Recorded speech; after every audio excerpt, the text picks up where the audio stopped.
Hey there, adventurers. Welcome to Let's Just Go podcast. I'm Kayla, and this week we are talking about summer vacation. So I recognize this is something that can be very overwhelming for people when it comes to, okay, I know the kids are out from this state to this state, or I know that I want to travel over these specific dates. And it's hard to either feel like you are way ahead of things or way behind. And it feels like there's never a sweet spot. That being said, I'm going to help you today with figuring out exactly what path you should be taking. We are currently in March. That means we are a few months away from summer. I'm going to be honest with you. I've got some people already booking summer and the places they want to go are fully booked. And I've got other people who haven't even started thinking about summer yet. So you may lie somewhere between those two, and that's okay.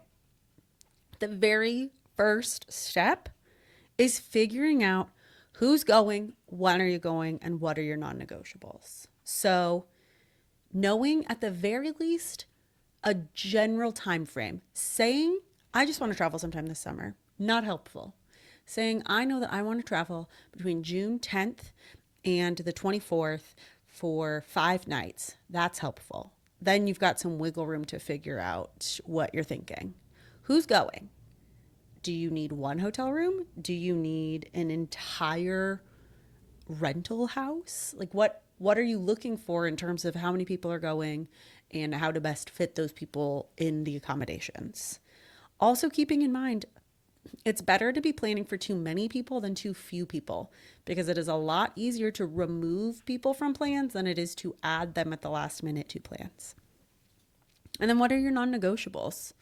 I've got a client I'm working with right now, actually, going to Hawaii this summer, and they want to have a beach within a 5-minute walk of their hotel, and they need a 2-bedroom suite, and they know that those are their non-negotiables. And that is so important that you know what those things are to make it easier to plan.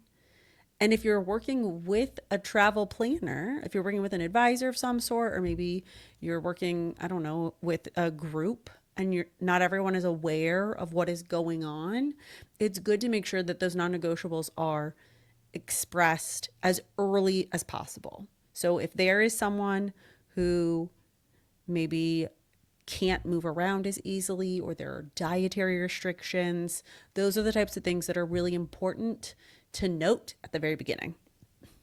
So who's going? When, generally speaking, do you want to go? And what are your non-negotiables? Once you have those things figured out, it's easier to plan from there. The next thing is figuring out your planning window. So different trips are going to have a different lead time.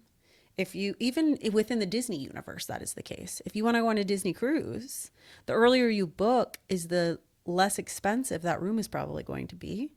And then same thing for Disneyland and Walt Disney World, is that the earlier you book is the better options you're going to have for a hotel room. But the closer you get, there may be promotions available that weren't available at the beginning. Not that that should stop you from booking earlier, but just know that these promotions can come out and actually save you money down the road. But when it comes to Disney parks, you're booking your dining 60 days in advance.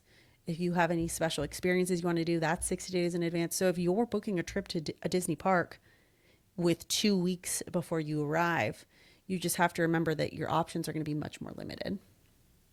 Now, like I mentioned about cruising, prices are dynamic. The cheapest time to book a cruise is typically as soon as that cruise itinerary is released. You're going to have the best option of cabins. There's going to be a lower price.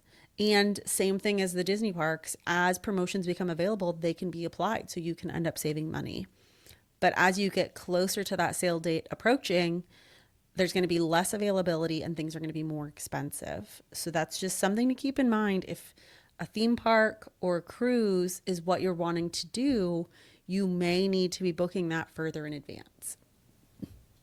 Generally speaking, everyone has their tricks of the trade supposedly for flights. I personally don't buy into any of it. I like to just use Google Flights. I watch it, and when the price is in a good spot for me, I buy the flights. And that is how I live my life.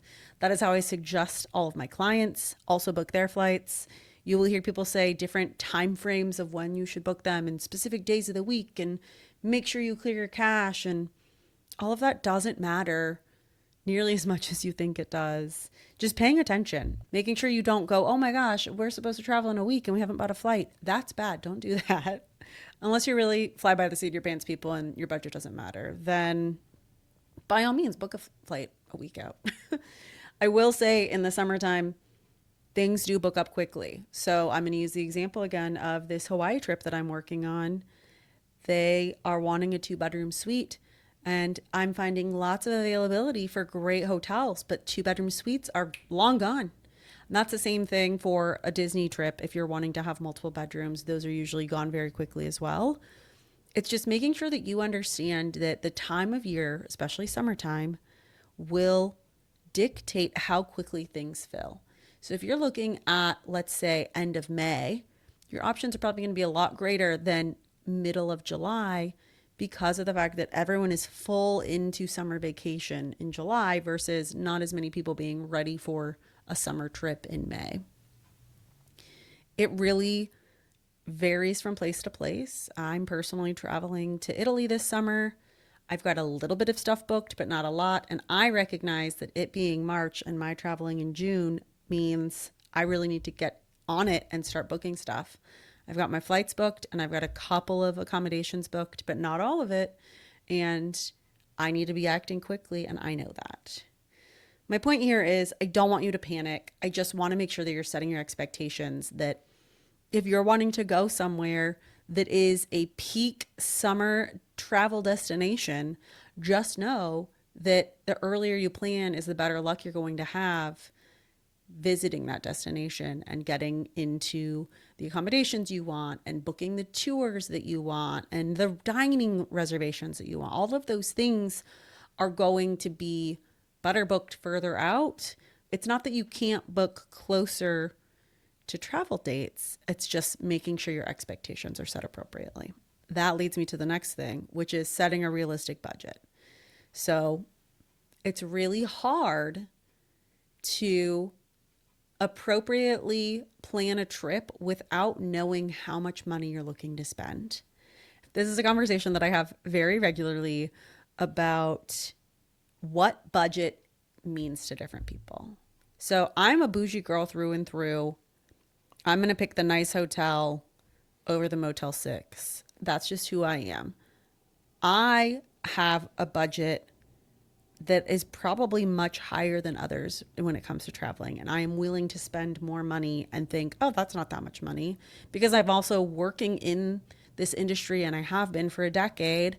And I know what to expect when I'm pricing these things out. And so I have a good grasp of what things cost. I always use a car analogy, which is I don't want to put you in a Lamborghini when you really have a Honda budget, because in your head, that is a high budget. But in my head, a high budget is the Lamborghini. So make sure that you have an idea of how much money you want to spend. Then take that money and figure out what exactly you're wanting to spend money on. If you are putting together a budget for your trip, is that budget just including your travel and your accommodations? Is that also including any tours you might book or experiences you might go on? Is it including any meals that you're going to have? Just think about that. So if you're saying, okay, my budget is $10,000, is that including your flights? Is that including a car rental? Is that including taking a train? All of those types of things you need to make sure you're factoring in. And then knowing what things you're willing to spend a little more on. So let's say that your budget for specifically your accommodations is $5,000. Are you willing to budge if you find the perfect accommodation, but it's $5,200? Are you willing to pay the $52,000, or are you saying, nope, it has to be under $5,000? Those are the things that you need to think about, especially if you're going to be working with a professional to plan your trip, because it's very hard when you've got prices all over the place. I mean, the last episode was all about the price of a Disney vacation in 2026. And if you listen to that episode, it's drastically different depending on what exactly it is that you're wanting to book, where you're staying, how many days of park tickets, all of that. So keep in mind making sure that you have a realistic budget. And if you come to me and you say that you want to go to Disney World for a week and only spend $2,000, you can't be mad when I laugh at you because that's not realistic. So if you need to do a little bit of research, that's okay. Hey, how much, that's why I put together the episode last week for the price of going to Disney, because I think that it's something people don't necessarily understand or know how to budget or research. So again, budget, very important, very, very important. Make sure you know what that budget looks like before you get too into the weeds about your trip itself. Okay, we figured out how many people are going. We figured out roughly when we want to go. We know what our non-negotiables are. We've got a budget. We're doing all the things. Now we need to actually start booking things. Generally speaking, the first thing you want to do is really figure out those dates. What dates are we traveling? It could be, okay, I know I want to travel from the 1st to the 10th. And then from there, you're figuring out the specifics of what's going on the 1st through the 10th. But you want to make sure you know these are the dates. From there, figure out your accommodations. Because the last thing you want to do is say, okay, I'm going to travel the 1st through the 10th and I'm going to go to Rome. And then you go to look and there's not a single hotel available in Rome those dates, but you've already bought your flights. Oof, not good. We don't want that. So making sure we're figuring out either if we're doing a cruise, we're booking that cruise itself and the pre and post stays on either side if we're doing those, or if we're doing a multi-city trip, let's say in Europe, we're going to a couple different places, we're figuring out those accommodations along the way. Then once we've got all of that taken care of, we're taking care of flights, we're taking care of trains, rental cars, whatever transportation we may need will be after we have secured accommodations. And then the last step that you're going to take is booking your dining. If you have any experiences or tours you're wanting to do, if there's any additional things that you may want to add, like travel insurance, those are going to be the last step in booking. You're not going to say, okay, well, I know that I want to go to this specific restaurant on this day.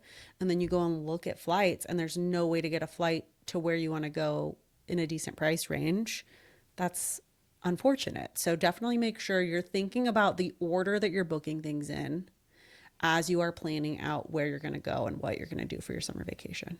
Now let's talk about mistakes.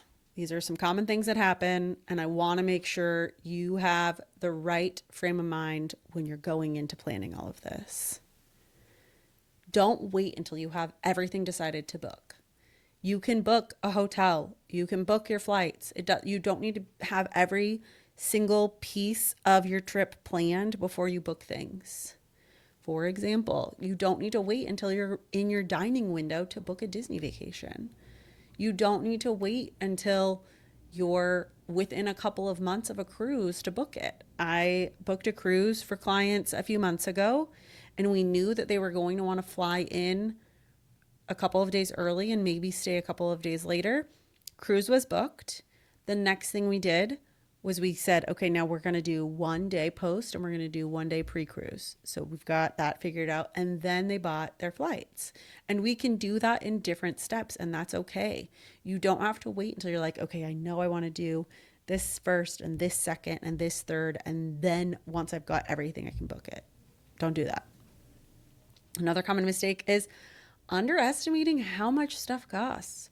Once you are in your travel destination and you're buying food and you're seeing souvenirs, you kind of forget sometimes how much all of that costs. I will say some destinations, the price of things is fantastic. Portugal, for example, everything was so inexpensive. I felt like I was the wealthiest person in the world because I would go buy something and like, what do you mean that's all it costs? But then I'm like, okay, well then I'll take 10. And now that's adding up. So keep in mind that you may underestimate how much the purchases that you make once you arrive are going to be. That's why a lot of people really like all-inclusives, because there aren't a lot of additional costs. They know that the price that they're paying for their vacation is going to include everything that they need from the time they get off the plane to the time they get back on the plane. So keep that in mind. Keep a buffer for all of those extra purchases while you are on your vacation. All right, another mistake, overbuilding your itinerary before you've got your foundation set. Make sure that you know the specifics of where you're going, when you're going, and where you are staying before you say, okay, and then at 9 a.m., we're going to go get coffee at this little cafe, and then we're going to do this tour at 11. Don't do that until you have the very specific foundational pieces booked, because otherwise you're going to be scrambling. When it comes to Disneyland, currently you still have to make park reservations before you arrive. And park reservations can be made 120 days in advance, and dining reservations can be made 60 days in advance. I always tell my clients, don't worry about your theme park reservations until you have your dining reservations secured. So this is a great example of not wanting to overbuild before you have your foundation. If you have booked at the 120-day mark that you're going to go to Disneyland, and then the 60-day mark comes up and you can't get the dining reservation you had hoped for that day at Disneyland, you may have to adjust that.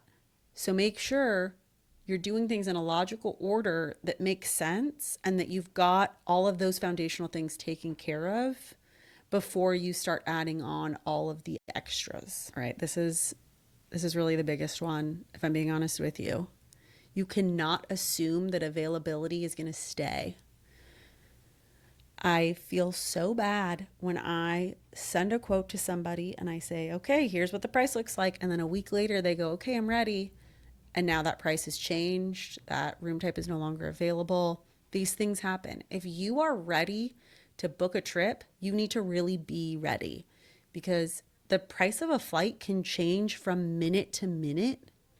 The same thing with hotels, from day to day, they can change. And they're keeping up with demand, and you want to make sure that you're ready to lock in when you get that quote. When you go to look and see, okay, here is this hotel with this room type for this price, I want that. You need to be ready, because otherwise tomorrow it might not be there. And I've seen it happen too many times over my time as a travel advisor. And I think it's so important that you know it can be gone. You can have a very specific cabin that you want on a cruise. That doesn't mean it's going to be there. Someone else might want it. They're going to go take it. It's not going to stop them. Get something put on a hold. You can do that. Nothing is locked in price-wise, though, until you pay that deposit. Things can still end up changing price, even as you're putting something on hold and trying to finalize details. So keep that in mind. That's not the case for every hold, but that is the case for some of them. All right, let's talk about some tips. There are off-peak dates within the summer. You can save money. Like I said, the beginning of May, the end of September, these, not even end of September, really any time in September. There are time frames where you can travel and save some money. I personally have traveled over 4th of July a few years. I've done travel on the 4th of July outside of the country, and it has saved me money. If I'm traveling domestically, it's typically more expensive. So that's something to keep in mind. If there is an option for you to have a deposit on an aspect of your trip, or maybe package it all together and have a deposit, that helps you to finalize your details before you get in over your head. So let's say that you have got a hotel, an airline, and a rental car all figured out, and you can package those things together and pay a deposit. You more than likely can get at least some of that deposit refunded if you end up having to cancel, but it gives you the peace of mind of knowing, okay, my deposit has been paid, these things are locked in, and now I'm good to get everything else figured out and get, all of the money I need to pay it before we travel and all of that. Also, you do not need to have every day planned before you start booking. I'm going to use Disney again as an example. You don't need to know what day you're going to Magic Kingdom, what day you're going to Epcot. You just need to know you want to be at Disney for these specific days. As we get closer to your travel dates, we can talk about the specifics of where you want to go when and what activities you want to do and all of that. Do not think that you have to know everything before you start getting things booked. All right. I realize I've given you a lot of information. If you are listening to me right now going, oh my God, this is still so overwhelming, remember, I'm here for you. I can help you. This is literally my job. I'm happy to do it. I love doing it, if I'm being honest with you, most days. Some of you I don't love working with, but you probably don't listen to this podcast to know that. But I want to make sure you know, start planning summer, reach out to your favorite travel advisor. If that's me, that's great. If it's not, that's fine. But work with a professional. We're here to make sure that everything goes as smoothly as possible. And until next time, let's just go.